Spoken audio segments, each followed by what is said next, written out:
ਜੀ ਸਾਰੇ ਦੋਸਤਾਂ ਭਾਈਆਂ ਨੂੰ ਅਸਲਾਮ ਵਾਲੇਕੁਮ। ਤਿਲ ਤੇ ਤਿਲੀ ਦੇ ਹਵਾਲੇ ਨਾਲ ਕਾਫੀ ਜ਼ਿਆਦਾ ਸਵਾਲਾਂ ਦੇ ਜਵਾਬ ਇਸ ਵੀਡੀਓ ਦੇ ਵਿੱਚ ਇਨਸ਼ਾਅੱਲਾ ਦੇਵਾਂਗੇ। ਸਭ ਤੋਂ ਪਹਿਲੇ ਕਿ ਤਿਲ ਦੀ ਐਵਰੇਜ ਜਾਂ ਤਿਲੀ ਦੀ ਐਵਰੇਜ ਜ਼ਿਆਦਾ ਹੈ। ਕੁਝ ਬੈਲਟਾਂ ਪਾਕਿਸਤਾਨ ਦੀਆਂ ਐਸੀਆਂ ਨੇ ਜਿੱਥੇ ਤਿਲ ਦੀ ਕਾਸ਼ ਜ਼ਿਆਦਾ ਹੁੰਦੀ। ਤਿਲ ਕਹਿੰਦੇ ਨੇ ਸਿੰਗਲ ਸ਼ਾਖਾ, ਜਿੰਦੀ ਸਿੰਗਲ ਸ਼ਾਖ ਇੱਕੋ ਹੀ ਸ਼ਾਖ ਥੱਲੋਂ ਜਾਂਦਾ, ਉਹ ਸ਼ਾਖਾ ਨਹੀਂ ਬਣਾਉਂਦਾ, ਇਹਨੂੰ ਕਹਿੰਦੇ ਨੇ ਤਿਲ।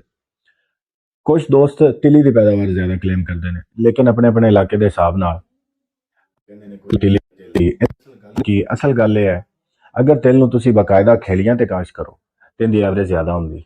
जदों तुसीं छट्टे नाल मैदान सीधे मैदान दे विच छट्टे नाल काश करदे जो ज़्यादा और इहदे बूटे फिर एंड ते जाके सड़ना शुरू हो जांदे ने। अगर बूटे सड़न ना भी तो उन्हां दे विच जड़ां दे विच गलाव दा मसला शुरू हो जांदा है। जिहड़े तिल दी जड़ दे विच भी गलाव दा मसला शुरू हो गया, उतों बज़ाहिर तुहानूं सही नज़र आउणा, लेकिन कमज़ोर हो जाना, उन्हें फल नहीं पूरा देना।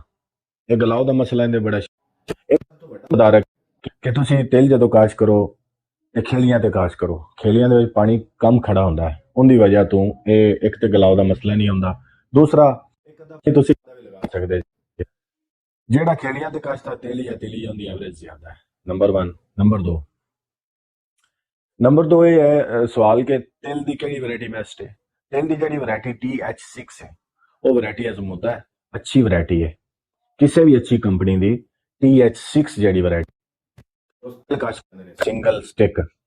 अच्छा, जिन्हां दियां रेतलियां जमीनां ने, बारानी इलाके ने, वो लाजमी तिल काश करन, तिली वाले ना जावन। तिली थोड़ा जिहा हुंदा है, रेजिस्टेंस ज्यादा है तिल दी। TH6 तुसीं काश करो। TH6 तिल जेड़ा सब तो अच्छी एवरेज पिछले दफा 19-20 मन तक रिपोर्ट हुई है।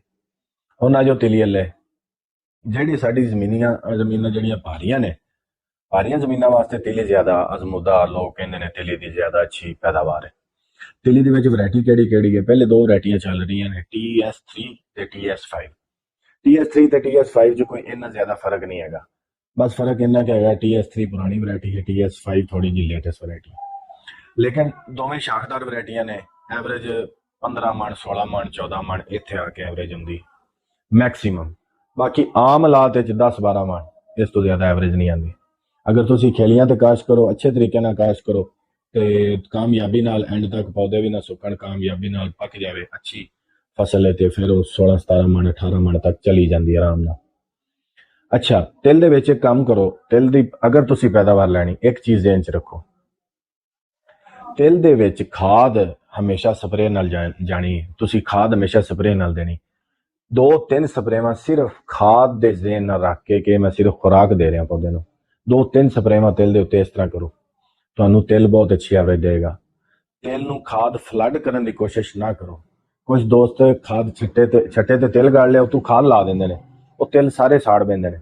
वो रिस्क लवण की बजाय 2-3 स्प्रेवां NPK दियां, अच्छे अमाइनो एसिड दियां, ताकत वालियां 2-3 स्प्रेवां मिला के ये सिर्फ इस ज़हन नाल करो कि मैं ये एक तिल नूं खाद लगा रहा, उहदे नाल तिल तुहानूं बहुत अच्छी एवरेज देगा।